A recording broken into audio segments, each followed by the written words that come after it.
Cerita berlatar belakang di Honduras dengan memperlihatkan seorang anak miskin bernama Rocio yang didatangi oleh seorang mantan ratu kecantikan bernama Gisele. Namun karena perbuatannya sangat biadab, kita sebut saja wanita ini dengan panggilan si Lasun. Kemudian saat itu Lasun menawarkan kepada ayah Rocio yang bernama Roberto bahwa dirinya ingin mengontrak Rocio dan juga adiknya Miguel untuk modeling anak. Karena tidak mengetahui bahwa wanita yang ada di hadapannya ini adalah orang biadab, Roberto pun menerima tawaran itu. Lalu Lasun pun membawa mereka pergi untuk melakukan pemotretan.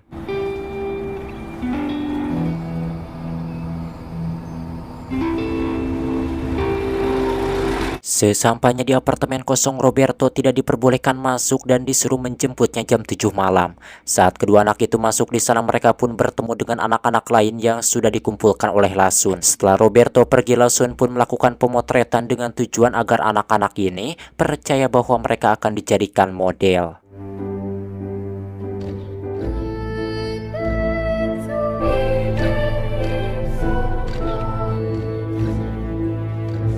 Malamnya Roberto pun datang untuk menjemput anak-anaknya. Akan tetapi di sini dirinya merasa terkejut ketika menemukan anak-anaknya sudah tidak ada.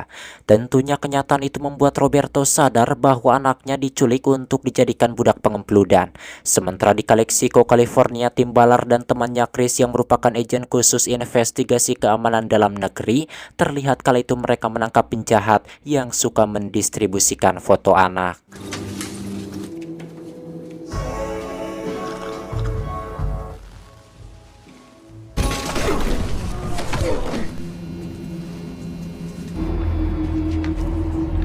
Saat pulang, Chris yang putus asa memutuskan berhenti dari pekerjaan tersebut. Disebabkan selama ini mereka sudah banyak menangkap predator anak, akan tetapi mereka belum juga berhasil menyelamatkan seorang anak pun.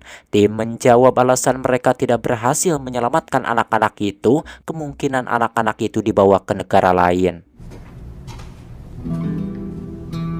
Agar dirinya bisa menyelamatkan anak-anak itu, tim yang pandai pun berpura-pura bersikap ramah kepada tahanannya yang baru ditangkap itu yang bernama Osinski. Kemudian tim pun berbohong kepada Osinski dengan mengatakan bahwa sebenarnya dirinya ini adalah seorang pedofil sama seperti Osinski, yakni tertarik mengemplut kepada anak-anak. Karena tim ini bicaranya dengan wajah serius, Osinski yang tadinya ragu pun jadi mempercayainya. Lalu tim pun kembali memasukkannya ke dalam sel. You tell me how I'm supposed to gaze at so much beauty. You read my book. I studied your book.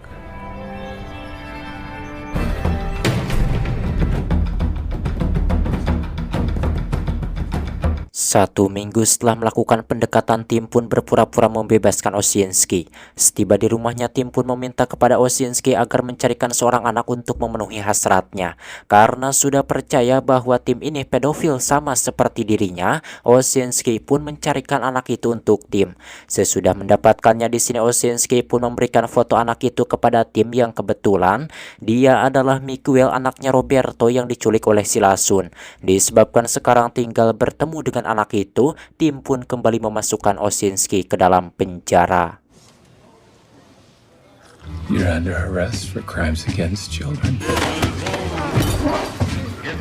Keesokan harinya tim pun pergi ke Meksiko dan menangkap pedofil bernama Buchan yang membawa Miguel. Lalu tim pun menanyakan kepada Miguel, "Siapa namamu, nak?" Awalnya di sini Miguel yang sudah dicuci otaknya oleh Buchan pun menjawab dengan perkataan bohong dengan mengaku bernama Teddy Bear. Namun setelah tim mendesaknya, barulah Miguel memberitahukan nama aslinya. No ese nombre no. Miguel Aguilar. Setelah diperiksa, dokter memberitahukan kepada tim bahwa Miguel mengalami luka robek di bagian pipahnya akibat pelecehan pengempludan. Mengetahui itu, tim merasa sedih sekaligus emosi kepada penjahat yang sudah menculiknya. Selepas itu, tim pun mentraktir Miguel makan burger sepuasnya. Kemudian tim pun mengungkapkan kepada Miguel bahwa dirinya bernama Tim Balar. Dan Miguel bisa memanggil dirinya dengan panggilan Timoteo karena itulah nama dirinya jika dalam bahasa Spanyol. Mendengar itu, Miguel pun menunjukkan kalung pemberian kakaknya yang ada tulisan Timoteo. Melihat itu, tim pun merasa keheranan kenapa bisa kebetulan seperti itu. Lalu di sana Miguel mengatakan jika tim ini adalah seorang penyelamat anak-anak, maka dirinya meminta agar tim menemukan kakaknya Rocio. puedes ayudarme a encontrarla? Mendengar itu lantas tim pun menanyakan di mana keberadaan Rocio. Kemudian Miguel pun menceritakan bahwa kala itu dirinya Rocio beserta anak-anak yang lain dimasukkan ke kontainer dan dibawa ke Cartagena, Kolombia.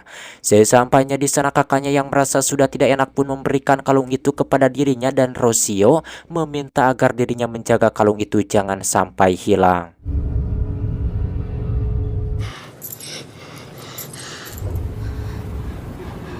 No lo vayas a perder. Tak lama seorang pedofil bernama Caca menjual dirinya kepada Bucan. Kemudian Bucan pun merayu dirinya dengan memberikan banyak makanan. Bucan mengatakan jika Rocio ingin selamat maka Miguel harus menuruti semua perintahnya.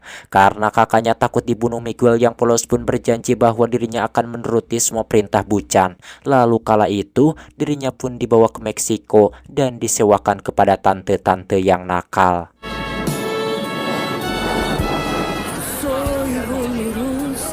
¿Te gusta? Osito Jenny. Usai menceritakan semua pengalamannya, Miguel menanyakan apakah sekarang orang-orang jahat itu akan menyakiti kakaknya disebabkan dirinya sudah berkata jujur kepada tim. Tim menjawab tidak, karena orang-orang jahat itu tidak mengetahui bahwa Miguel sudah berkata jujur kepada dirinya. Keesokan harinya tim pun membawa Miguel ke bandara untuk menyambut kedatangan ayahnya. Melihat ayahnya datang, Miguel pun merasa senang dan langsung memeluknya.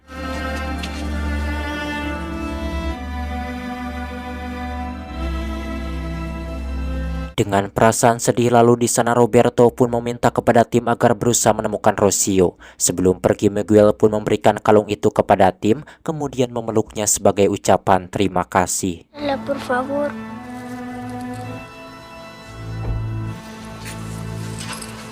Keesokan harinya tim pun mengancam Bucan agar memberikan informasi. Dan jika Bucan menolak maka dirinya akan membuang Bucan ke penjara Kolombia supaya Bucan diempul setiap hari oleh para napi brutal yang ada di sana. Mendengar itu Bucan pun merasa ketakutan dan terpaksa memberikan informasi mengenai si Giselle atau si Lasun. Setelah mendapatkan informasi dari Bucan, tim pun menghubungi polisi Kolombia yang bernama Jorge dan mengajaknya bekerja sama untuk menangkap manusia biadab itu. Sementara di Kolombia, Caca menandai Rocio dengan membuatkannya tato. Kemudian dengan kejamnya Caca menyewakan Rocio kepada seorang kakek-kakek, dan tanpa ampun si kakek yang tidak waras itu pun mengemplud Rocio sepuasnya. Dan itu si aki-aki yang sudah goblok. Wah, goblok anjing, belegug.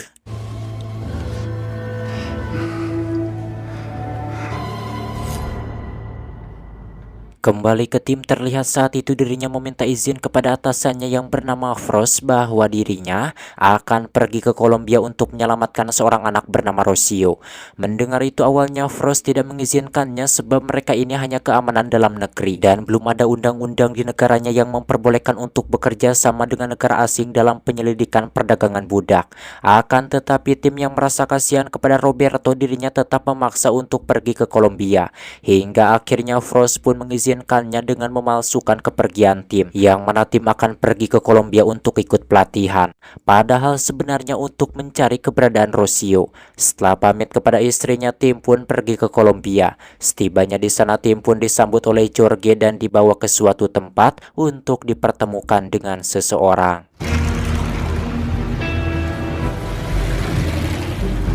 Sesampainya di sana, Jorge pun membawa tim ke tempat pengempludan untuk diperkenalkan kepada mantan kartel bernama Vampiro. Sambil berjalan, Jorge memberitahukan kepada tim bahwa Vampiro itu adalah orang yang sangat baik, yang mana dirinya suka membeli anak dari pedofil untuk dibebaskan. Setelah bertemu dengan Vampiro, Vampiro pun meminta kepada tim agar berpakaian santai seperti orang yang sedang liburan supaya dirinya tidak dicurigai oleh orang-orang jahat. Kemudian Vampiro pun menanyakan apa alasannya sampai tim rela berjuang mati-matian untuk menyelamatkan anak-anak itu. Tim menjawab bahwa anak-anak itu tidak berdosa dan tidak boleh diperjualbelikan sebab mereka bukan hewan. Because God's children are not for sale. Lalu di sana Vampiro kembali menanyakan siapa anak yang diculik oleh si Lasun itu.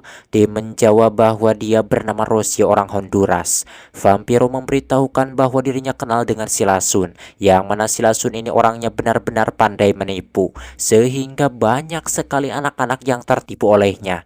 Dan sebenarnya namanya itu bukan Giselle, melainkan Katy Juarez. Mengetahui itu lantas tim pun meminta kepada Vampiro agar mengatur pertemuan dirinya dengan Lasun untuk dijebak.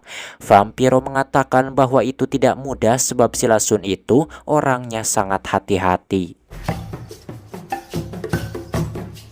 Setelah membaca tentang klub pengempludan anak di Thailand yang ditutup, tim pun jadi mendapatkan ide. Keesokan harinya tim pun menghubungi Vampiro dan memberitahukan bahwa dirinya mempunyai ide untuk memancing si Lasun beserta kawan-kawannya, yakni dengan cara dirinya berpura-pura akan mendirikan klub pengempludan anak di Kolombia. Mengetahui itu, Vampiro pun menemui temannya si Lasun yang bernama Caracas untuk dihadapkan kepada tim. Vampiro. Qué vaina bacana. Setibanya di tempat kediaman tim, Vampiro pun menyampaikan berita palsu itu kepada Caracas, bahwa temannya yang bernama Tim akan mendirikan klub pengempludan anak di kota tersebut, dan dirinya akan membayar para pekerjanya setiap tahun sebesar $100.000. Selain itu, dirinya juga akan menempatkan mereka di hotel yang sangat mewah. Mendengar itu, Caracas pun mempercayai perkataan Vampiro tersebut, mengingat dulunya Vampiro ini adalah seorang kartel. Tak lama tim pun datang menghampiri mereka, kemudian Caracas pun menanyakan bahwa tim ini membutuhkan berapa anak untuk klub yang akan didirikannya. Tim menjawab bahwa dirinya membutuhkan sekitar 50 atau 60 anak. Caracas mengungkapkan bahwa dirinya tidak bisa mendapatkan anak sebanyak itu jika bekerja sendirian. Tim mengatakan jika demikian maka Caracas bisa bekerja sama dengan teman-temannya. Karena hal itu Caracas pun menyanggupinya, yang mana saat dirinya pergi, Jorge yang dari tadi menunggu pun mengikutinya dari belakang.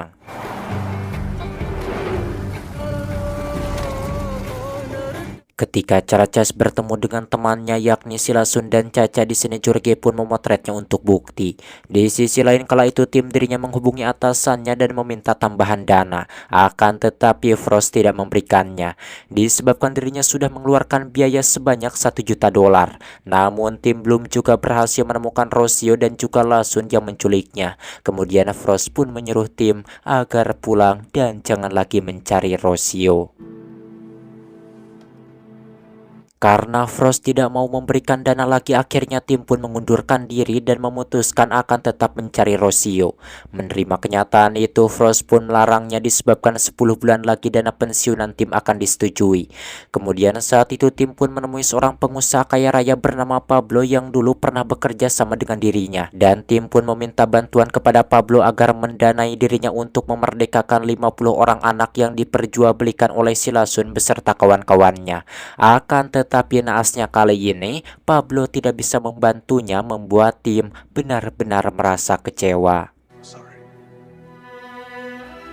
Namun setelah tim pulang, Pablo yang merasa kasihan kepada anak-anak itu, dirinya datang menemui tim dan mengatakan bahwa sekarang dirinya bersedia membantu tim.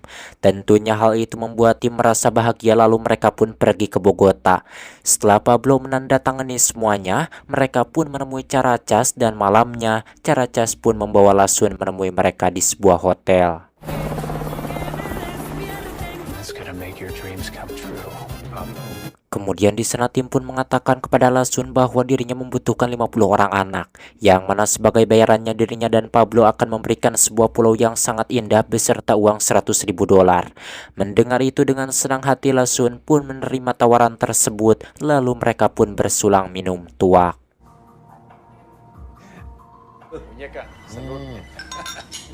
Selepas Lasun pergi, Frost yang sudah berhasil membujuk staf kedutaan besar AS yang ada di Kolombia, dirinya menghubungi tim dengan mengatakan bahwa mereka bersedia membantu operasi penyelamatan tim. Tentunya kabar tersebut membuat tim merasa bahagia. Keesokan harinya mereka pun mengatur pertemuan di sebuah pulau yang akan diberikan kepada si Lasun itu.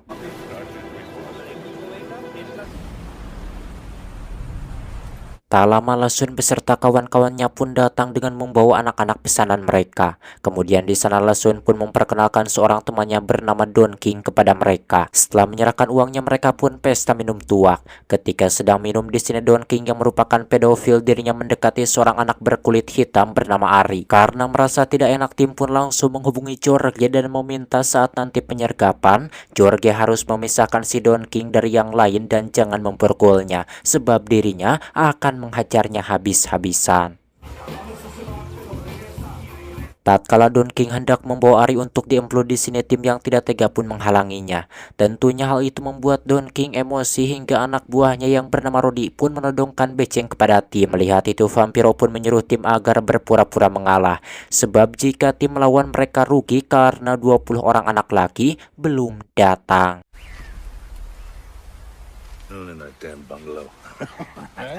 Sorenya ketika 20 orang anak lagi itu sudah datang, Jorge beserta bawahannya pun langsung menyergap mereka.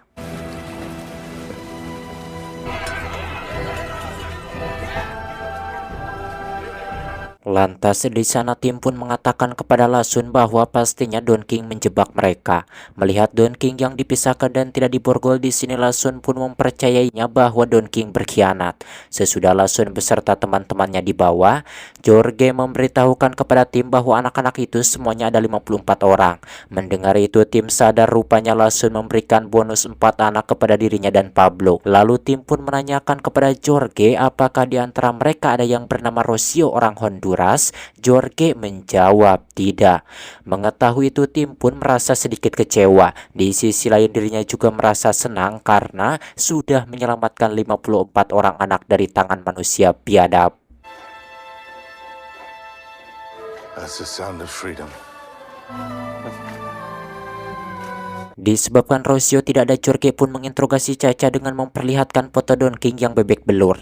Jorge mengatakan jika Caca tidak berkata jujur, maka dirinya akan mengalami nasib yang sama seperti Don King. Mendengar itu, Caca pun ketakutan dan berkata jujur bahwa dirinya menjual Rocio kepada pemimpin pemberontak yang bernama Alacran yang tempat tinggalnya di kawasan hutan Amazon. Mengetahui itu, Jorge pun sangat emosi karena Rocio sudah dijual kepada orang yang salah. Lalu Jorge pun memberitahukan hal itu kepada tim. Jorge mengatakan bahwa mereka tidak akan dapat mengambil Rocio karena sebagian besar wilayah tersebut merupakan hutan belantara yang belum dipetakan. Bahkan polisi beserta tentara juga dilarang terbang melintasi daerah tersebut oleh pemerintah Kolombia, sebab itu adalah wilayah pemberontak yang sangat berbahaya. Mengetahui itu, Vampiro mengungkapkan bahwa dulu dirinya mendengar kabar ada sekelompok orang yang diizinkan masuk ke daerah tersebut dengan menyamar sebagai seorang dokter yang hendak mengobati penyakit kolera dan malaria. Mendengar itu, tim pun jadi mendapatkan ide bahwa dirinya akan menyamar jadi dokter agar diizinkan masuk ke sana. Dan di sini dengan penuh berani, Vampiro pun bersedia menemaninya. Setelah diberi arahan oleh dokter, Jorge pun membuatkan identitas palsu untuk mereka berdua. Sebelum mengantarkannya ke perbatasan, Jorge pun memberikan GPS kepada mereka agar dirinya bisa mengawasinya. Sesudah semuanya siap, Jorge pun mengantarkan mereka ke perbatasan. Malamnya saat sedang beristirahat, Vampiro menyampaikan jika besok usaha mereka tidak berjalan dengan lancar, maka mereka pasti akan mati. Sebab ke sana tidak akan ada pasukan militer yang akan datang untuk menyelamatkan mereka. Keesokan harinya sebelum berangkat, Jorge pun memberikan beceng kepada tim untuk berjaga-jaga. Akan tetapi tim menolaknya sebab dirinya merasa lebih aman jika tidak membawa senjata. Dengan penuh keberanian, lantas pagi itu tim dan Vampiro pun pergi menuju sarang pemberontak untuk menyelamatkan Rocio.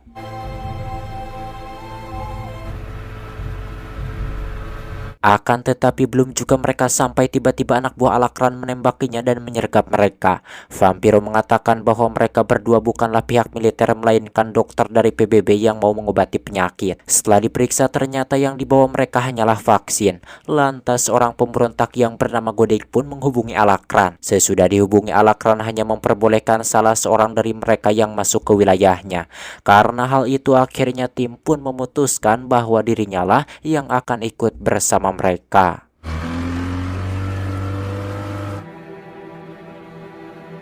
Sesampainya di suatu tempat, mereka pun menepi, lalu saat itu barang-barang tim pun dibawa menggunakan kuda. Sementara vampiro yang ditinggalkan dirinya melaporkan hal tersebut kepada Jorge bahwa hanya timlah yang diperbolehkan masuk. Sedangkan tim dalam perjalanan dirinya menemukan banyak penduduk yang dikerja paksakan oleh pemberontak itu.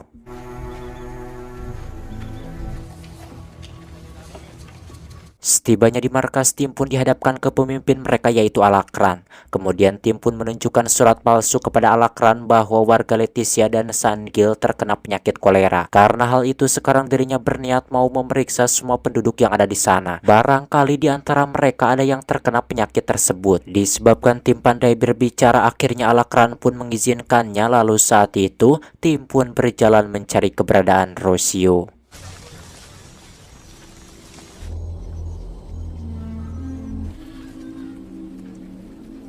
Tak lama akhirnya tim pun berhasil menemukan Rocio yang sedang menggilas daun koka untuk menghasilkan kokain, yang mana uangnya mereka belikan ke senjata untuk melawan pemerintah Kolombia. Ketika tim sedang berpura-pura memeriksa Rocio, Alacran datang dan menanyakan apakah Rocio terkena penyakit. Tim menjawab tidak, Rocio baik-baik saja. Mengetahui itu kemudian Alacran menyuruh si Kodek agar membawa tim untuk memeriksa para penduduknya. Amigo.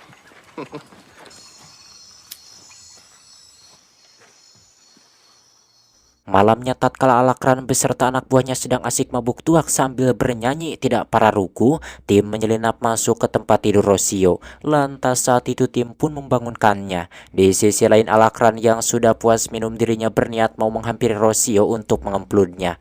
Melihat Alacran hendak masuk, tim pun bersembunyi. Tak lama Alacran pun sampai ke sana, yang mana ketika Alacran sudah siap mau mengemplud Rocio, tim keluar dari persembunyiannya dan menghajar Alacran.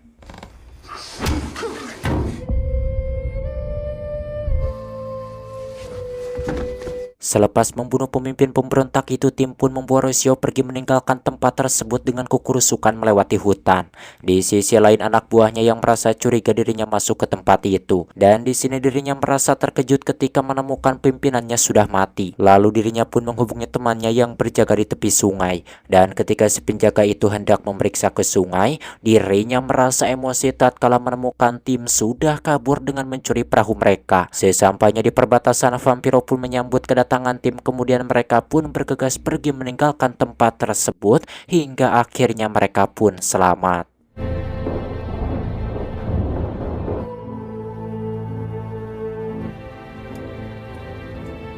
Sesudah merasa aman, tim pun mengembalikan kalung itu kepada Rocio, di mana hal itu membuat Rocio sadar bahwa adiknya sudah lebih dulu diselamatkan oleh tim dibanding dirinya. Setelah membawanya ke rumah sakit, tim pun menghubungi ayahnya. Hingga keesokan harinya Roberto pun datang untuk menjemput anak kesayangannya itu. Dan di sini ayah beserta anak itu pun benar-benar sangat merasa bahagia sebab mereka bisa berkumpul kembali.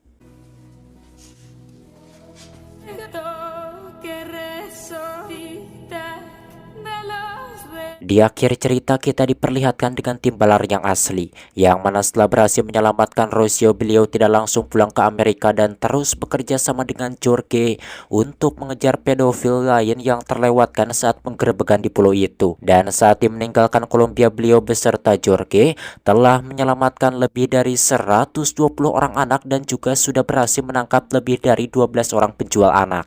Dan inilah foto tim beserta anak istrinya, dan beliau sangat berterima kasih kepada istrinya yang bernama Catherine karena dia selalu menginspirasinya dalam upaya menyelamatkan anak-anak itu. Berkat tim yang nekat pergi ke Kolombia dan bekerja sama dengan Jorge, akhirnya Kongres AS mengeluarkan undang-undang yang mengharuskan pemerintah untuk bekerja sama dengan negara asing dalam penyelidikan perdagangan budak. Tamat ending yang sangat mengtimbalar, menghiro-hirokan sekali, dan saya sungguh sangat mengacungkan jempol atas jasanya Timbalar karena atas perdagangan budak yang sangat mengerankan itu akhirnya terselamatkan. Emang sih sudah Dan macam mana menurut teman-teman semua tentang film ini? Menurut saya filmnya wah sungguh bagus sekali dan sungguh bagus sekali. Dan memang ya menceritakan Timbalar, seorang mantan seorang agen CIA yang udah pensiun terus terjun ke apa itu agen investigasi kriminal tentang perbudakan, penjualan, perdagangan manusia. Akhirnya bisa menyelamatkan 120 anak-anak dan menangkap 12 orang penjual anak. Dan kita membutuhkan, di Indonesia juga membutuhkan orang seperti si Mamang Timbalar ini. Akhiri sajalah. Saya Boy pamit dari ruang dengan Anda. Sampai berjumpa kembali di video selanjutnya.